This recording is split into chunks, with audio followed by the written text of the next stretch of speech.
माई वे online classes में आप सभी का वेलकम है।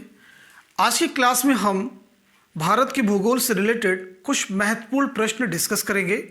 अगर आप पिछली क्लासेस के तमाम प्रश्न लर्न कर चुके हैं, उसको याद कर चुके हैं, तो उस सारी क्लासेस के जितने भी प्रश्न आपने नोट किए हैं सब आपके एग्ज़ाम के लिए बहुत ही महत्वपूर्ण हैं। उसी कड़ी में ये क्लास भी आप सब के लिए बहुत ही इम्पॉर्टेंट होने वाली है, क्योंकि इस क्लास में भी हम भारत के भूगोल से रिलेटेड कुछ महत्वपूर्ण प्रश्न डिस्कस करने वाले हैं। जैसे हमारा पहला प्रश्न है, न्यूमोर द्वीप कहाँ स्थित है? Most important and most frequently asked question, न्यूमोर द्वीप कहाँ स्थित है? तो आप इसको नोट कर लेंगे। इस प्रश्न का आंसर हो जाएगा बंगाल की खाड़ी। आप नोट कर लीजिएगा, बंगाल की खाड़ी। इंपॉर्टेंट क्वेश्चन है, तो इस क्वेश्चन का आंसर हो गया न्यूमोर द्वीप कहाँ स्थित है? बंगाल की खाड़ी में। आप इसको मैप से भी समझ सकते हैं कि न्यूमोर द्वीप जो है भारत और बांग्लादेश के मध्य एक विवादित द्वीप है।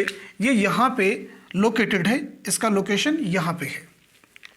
अब यहाँ से एग्जाम में 2-3 क्वेश्चन और भी पूछे जाते हैं। जैसे क्वेश्चन यहाँ से एग्जाम में ये पूछा जाता है कि न्यूमोर द्वीप को भारत में किस अन्य नाम से जाना जाता है? तो आप नोट कर लेंगे, किस अन्य नाम से जाना जाता है? पूर्वाशा द्वीप के नाम से भी इसे भारत में जाना जाता है।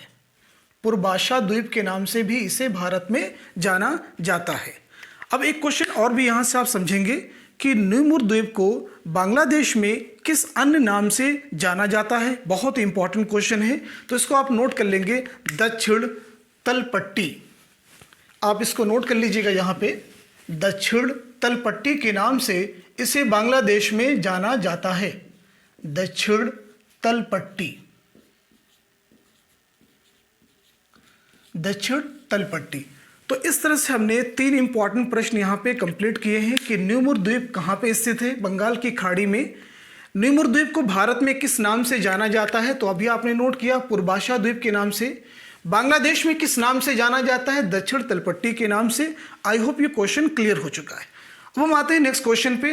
नेक्स्ट क्वेश्चन बहुत इंपॉर्टेंट क्वेश्चन है, नोट कर लेंगे। शिव समुद्रम द्वीप किस नदी द्वारा बनाया गया है? बहुत इंपॉर्टेंट क्वेश्चन है, कई एग्जाम में पूछा जा चुका है। जैसे आपके जितने भी वनडे एग्जाम में सभी में पूछा जा चुका क्वेश्चन है। तो इस क्वेश्चन का आंसर हो जाएगा, नोट कर लीजिएगा, कावेरी नदी। किस नदी के द्वारा बनाया गया है? कावेरी नदी के द्वारा ये द्वीप बनाया गया है। अब यहां से एग्जाम में क्वेश्चन ये भी बन सकता है कि शिव समुद्रम द्वीप भारत के किस राज्य में है? तो इसको आप नोट कर लेंगे, कर्नाटक। नोट कर लीजिएगा, भारत के किस राज्य में स्थित है?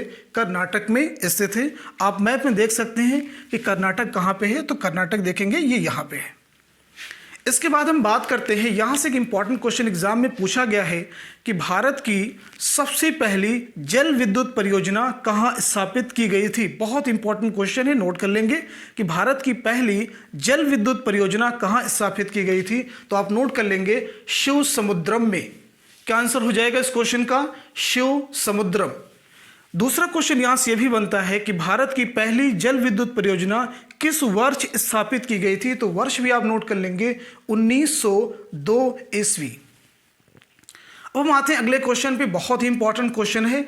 आदम का पुल किन देशों के मध्य स्थित है? आदम का पुल किन देशों के मध्य स्थित है? तो आप नोट कर लेंगे, भारत और श्रीलंका। भारत और श्रीलंका के मध्य स्थित है। आदम के पुल को राम सेतु पुल के नाम से भी जाना जाता है।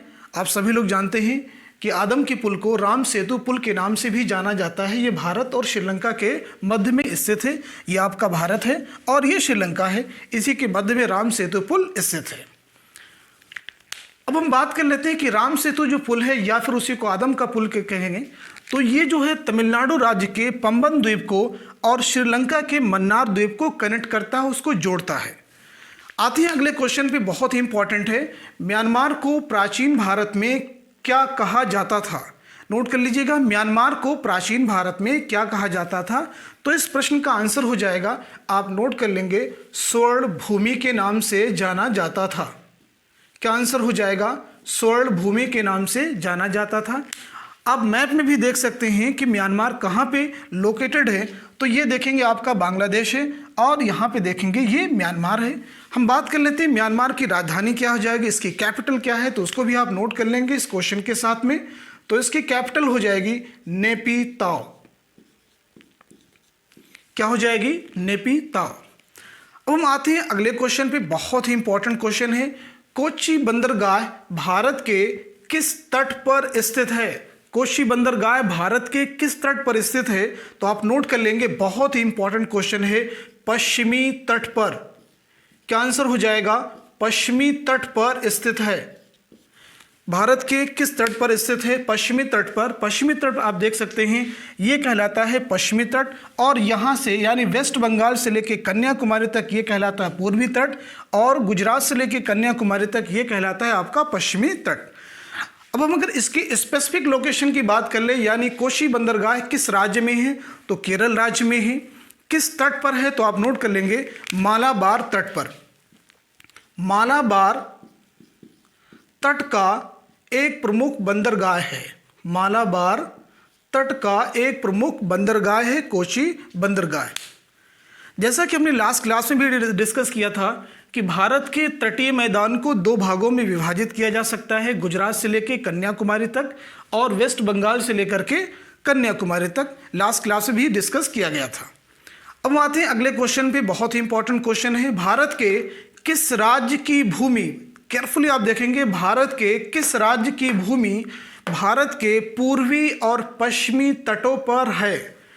अभी इस क्वेश्चन का आंसर मैं आपको बता चुका हूं। अगर आपने हमारी सारी बातें ध्यान से सुनी होंगी तो जैसे मैंने आपसे कहा कि गुजरात से लेकर कन्याकुमारी तक ये कहलाता है पश्चिमी तट, और वेस्ट बंगाल से लेकर कन्याकुमारी तक कहलाता है पूर्वी तट। तो कौन सा राज्य है जो पूर्वी और पश्चिमी तट दोनों पर है?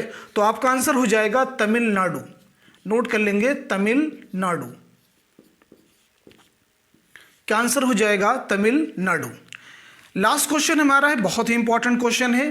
दक्कन पास किसके बीच स्थित है? दक्कन पास किसके बीच स्थित है? तो आप नोट कर लेंगे दक्षिण अंडमान और छोटा अंडमान।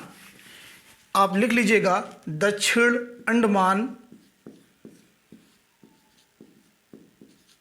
और छोटा अंडमान। दक्षिण अंडमान और छोटा अंडमान, आप इसको मैप में भी दे सकते हैं। ये आपका अंडमान निकोबार द्वीप समूह है। तो इस तरह से आज की क्लास में हमने भारतीय भूगोल से रिलेटेड कुछ बहुत ही महत्वपूर्ण प्रश्न डिस्कस किए हैं। Thank you so much.